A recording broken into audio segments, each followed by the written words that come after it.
Hello and welcomes back everyone, and Wolf here with even more Star Wars The Old Republic, playing as Ciaphas Cain here, my Jedi Knight, and where we last left off, we had just liberated the world of Corellia.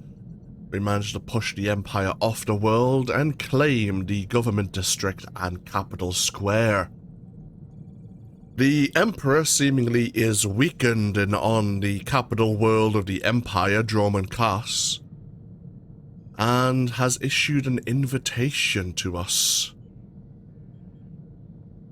We would be, foolish to both accept, but this is the perfect opportunity to strike him down. And so the Republic and the Jedi Order are preparing for an assault on Dromund Kaas itself. Before we do that though, we're going to be doing another interlude part of the series. We're going to be trying out another one of these space missions. I want to get to know my companions a bit more, but rather than just have a chat with them, why don't we grab another space combat mission and see how it goes? We might as well grab the next one.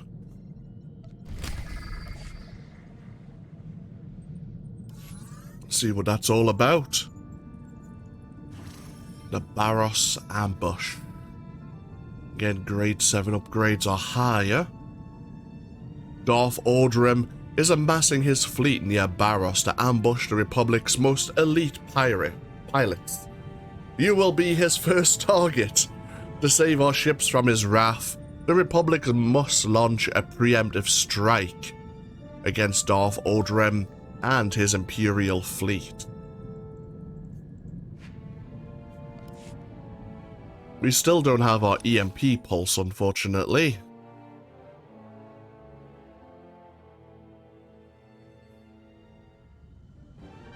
We have to destroy the destroyer and the frigates. May the Force be with us. The Force is with us. Oh shit! Goodbye, shields.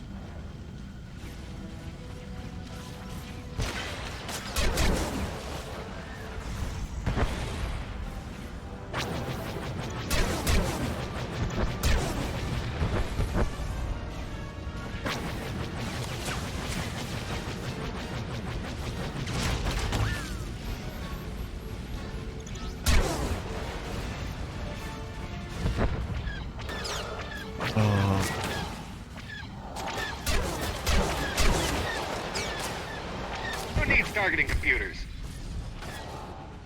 Thanks for the bonus mission, but I think I'm gonna have my hands full already.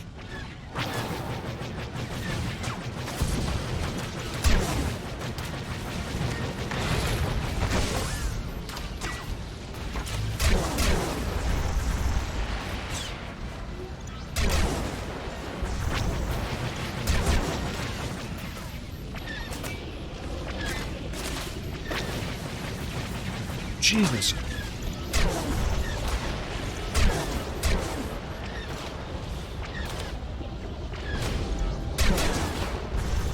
Yes, great shot.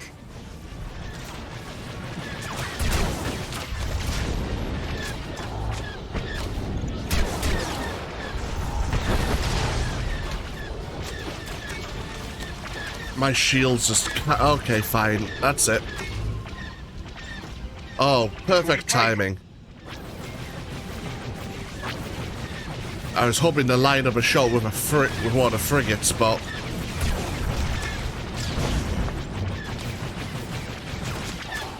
chose a time when there were no frigates to line up and shoot at. Nice job, mate.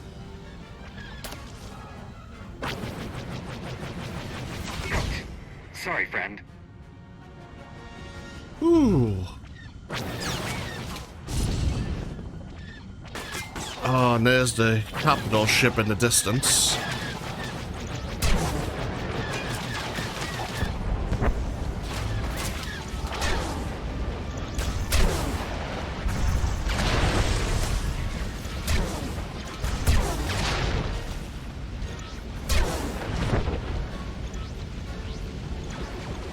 Oh. failed to get the lock on. God damn it. Nice shooting.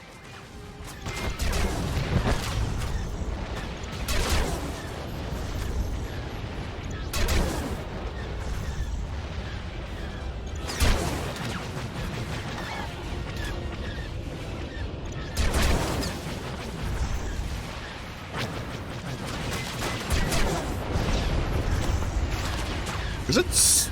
Jesus, that Corvette's tough. Oh, we got blown up. Holy hell. Oh, those heroic missions are heroic for a reason. Those bombers have some serious shields.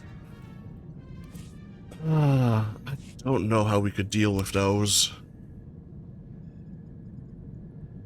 The only thing I can think of is getting the increased ship toughness. Obviously, get the EMP generator. Maybe switch out the concussion missiles for the curate drive yard missiles, which would give us 150, allowing us to be a bit more liberal with our missile use. But apart from that, we don't have many other upgrades our ship can take. Oh well.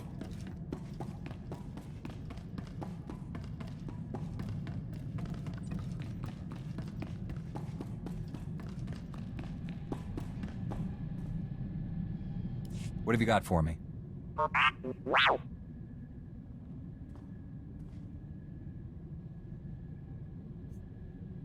Only a few dozen senators have access to those accounts. One of them must be an Imperial spy.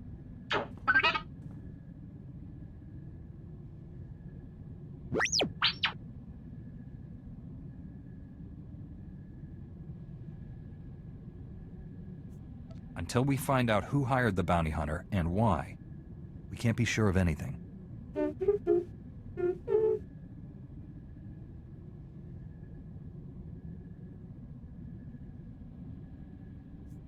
I never pictured you as a politician.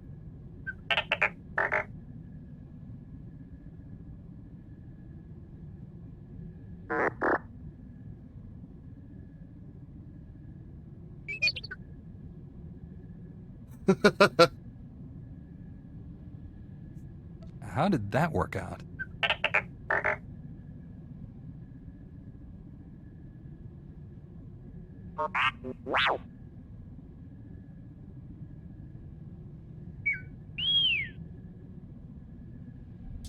So, T7 worked with a senator of Manan for 20 years. So much so he was his speechwriter. Aha.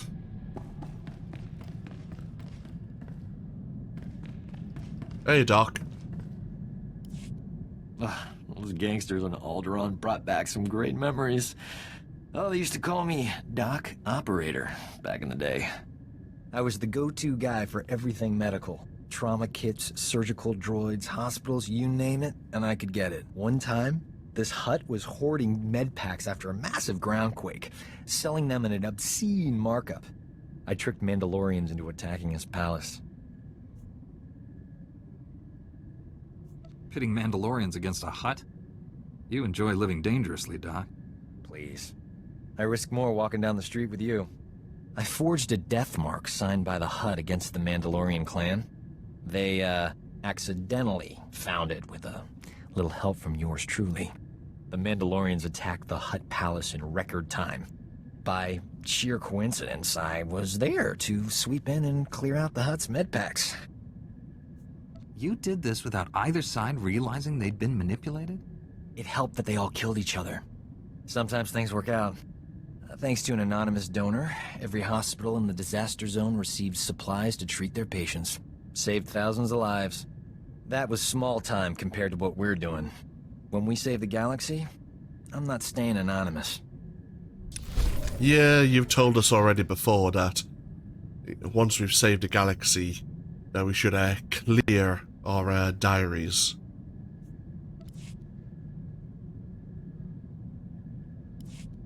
We have got to get off this ship and do something besides beat up bad guys. Don't get me wrong, that's important, but it wouldn't kill us to go out and socialize a bit. I know all the best clubs. I'll show you around, make some introductions. Never know who you might meet. It'll be fun. When the Sith Empire is finally defeated, I'll be able to relax. You can't put a conditional like that on your life. What happens if we all die or get really old and boring before then? You keep saying no all you want, but old Doc's not gonna stop asking. Might as well give in and live a little, right? Yeah, Doc, on the positive side, this means that you're not listening in to the conversations going on up in the cockpit.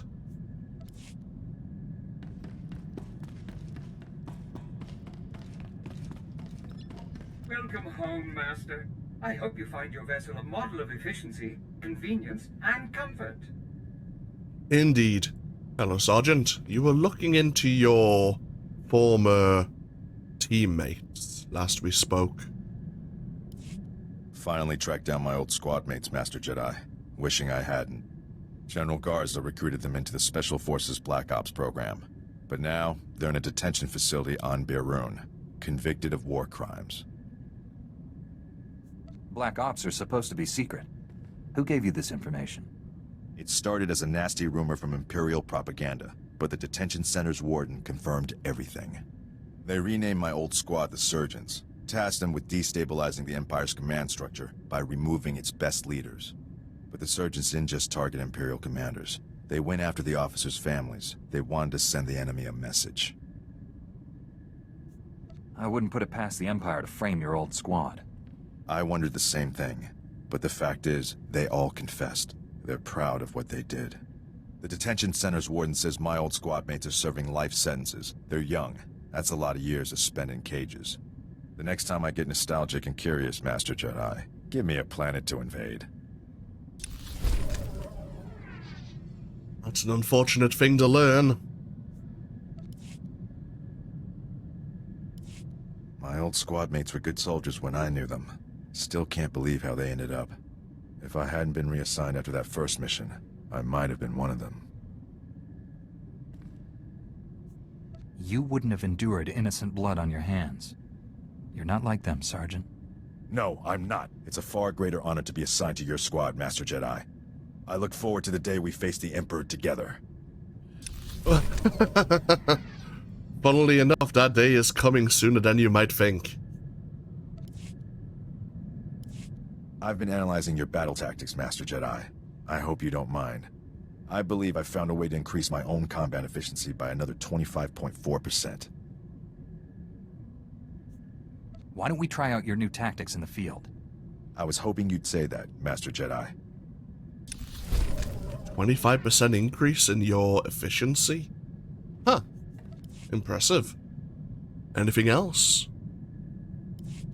Permission to speak freely, Master Jedi. Proceed, Sergeant. Thank you. I had some concerns when I was first assigned to your squad. The Jedi are known for their discipline and selflessness, and for their pacifist philosophies. I'm pleased to say my concerns were unfounded. After Hoth, I'm not sure why you would have thought I was a pacifist. As I said, my concerns were unfounded. I came from a pacifist colony, Master Jedi. We were bullied, remorselessly, by pirates, corporations, Hutts, even governments. I joined the military as soon as I could. Peace only comes to those willing to fight for it.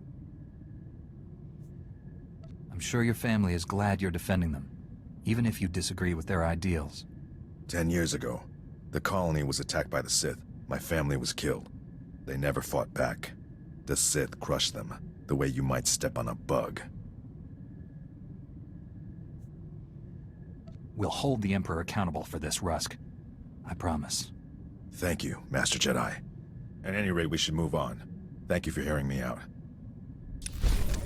Not a problem. And now for Lord Scourge.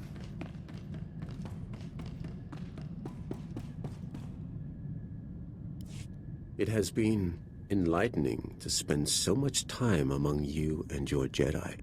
For 300 years I have spoken to no one but Sith, and they do not change. They are the same on Korriban now as in my childhood. The same tricks, the same fights, the same groveling and mind control. Was that almost a compliment? I am only surprised that I have learned the most of the Force from a Jedi. Revan taught me to be effective when I became the Emperor's wrath. And now I have learned as much from you.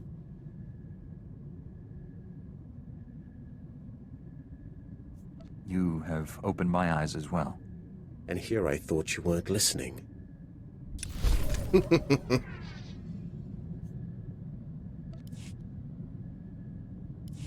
I have sought the Emperor's death for so long, yet I cannot picture the galaxy without him. When I was born, the Emperor was the Empire. Everything existed to feed his whims. He was so far above us, no one, Sith or slave, would have dared even form an opinion about him. You served him personally. What is he like? When I began serving him, I thought it was far simpler than that. The Emperor was just a man, isolated by unimaginable power and the inability to trust the scheming sycophants who served him. I was wrong. He is a disease that must be stopped before it ravages us. I will stop him. Then heed me. Immortality comes at a terrible price. Taste, smell, touch, color, emotion. The Emperor and I experience none of these things. We are no longer mortal. When you face the Emperor, do not forget that. Okay. An interesting warning. Eternal emptiness. Appropriate. I now understand why your council tries to control your pleasure as well as your anger. Pleasure is a far more powerful motivator. What makes pleasure more dangerous than other emotions? Pleasure is the foundation of all desires. There is nothing that inspires so much anger as thwarted longing. I still remember the feel of sunlight on my skin, the scent of favorite foods, the color of my first love's eyes. To experience those simple pleasures again would be worth anything.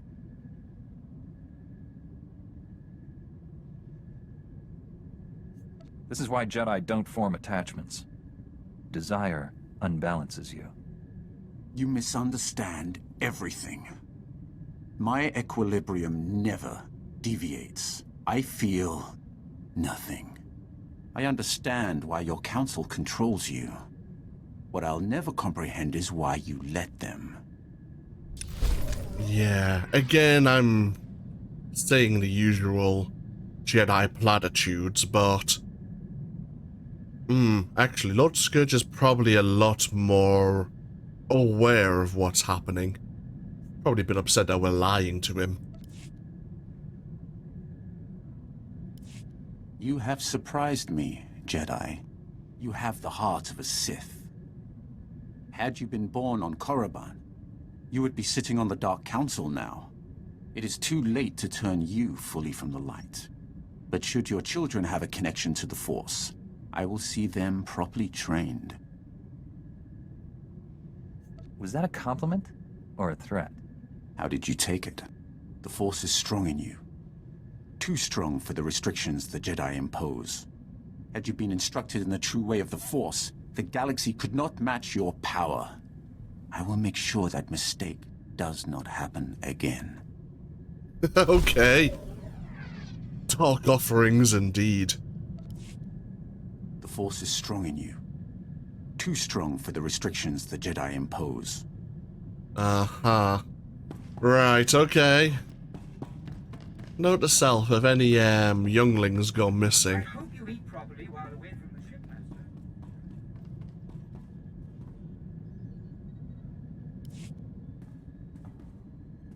Want to hear something crazy? I've done more fighting as a Jedi than during my entire Sith training.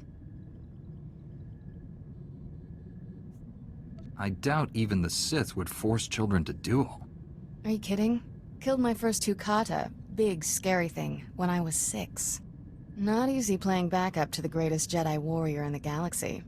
Won't even pretend we'll ever be equals, but I've got some new moves to try out next time we're in a fight. Don't save all your new moves for the enemy. Still got plenty of tricks you've never seen. Have to save something for a rainy day.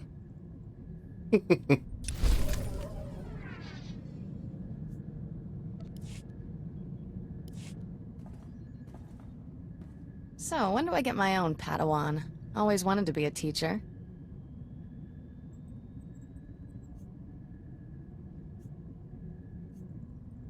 When Master Satele thinks you're ready for the responsibility, she'll tell you. Bet a good word from you would speed that along. Here, pretend you're my Padawan. Got a hypothetical moral dilemma for you. Say you could only save the Republic or the Jedi Order. Which would you choose and why? Don't think, answer. That's too big a question not to put a little thought into. Bzz, too late. The Jedi Order and the Republic are both dead. Happy? Correct answer was Jedi Order, by the way. Without us around to protect it, the Republic can't survive. Jedi can exist without the Republic, but not the other way around. Interesting notion. Puts this war in perspective, doesn't it? We're not fighting for them. They're fighting for us. This teaching thing's fun. Have to do it again sometime.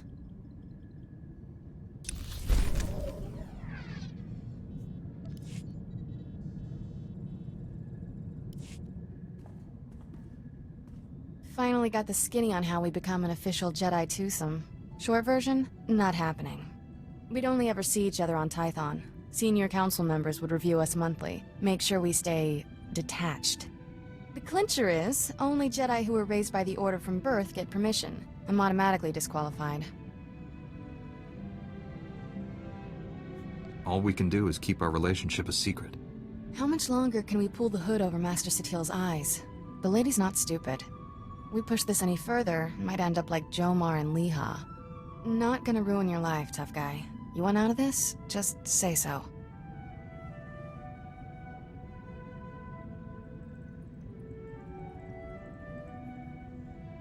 I'd rather face down the whole council than lose what we have. For a man of action, got away with words.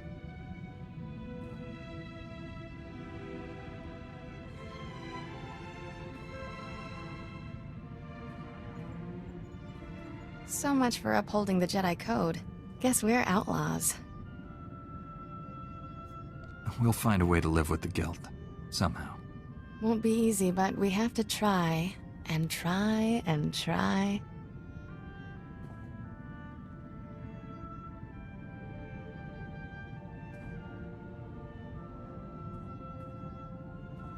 Nope, still feel guilty. You'll have to try harder next time.